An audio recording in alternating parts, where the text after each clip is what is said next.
Friends, ఇంట్లో తక్కువ టైంలో ఎక్కువ రుచి వచ్చేలా దేవుళ్ళకి ఎంతో తీపికరమైన ఈ స్వీటు ఇంట్లో ఈజీగా చేసుకోవచ్చండి.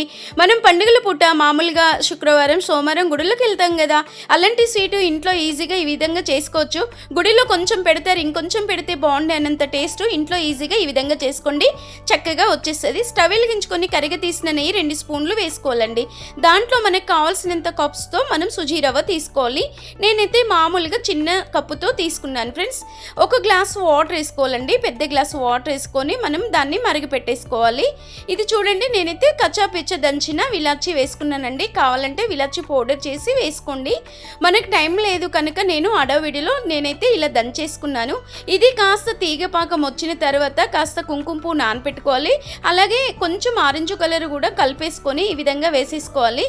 నీట్గా నెయ్యిలో ఏంపి పెట్టిన సుజీ రవ్వను కూడా మరిగిన వాటర్లో వేసేసుకొని చూడండి, కొంచెం 1 స్పూన్ నెయ్యి వేసుకొని చక్కగా కలిపేసుకోవాలి. కావాలంటే ఇంకొంచెం మీరు వేసుకోండి ఫ్రెండ్స్.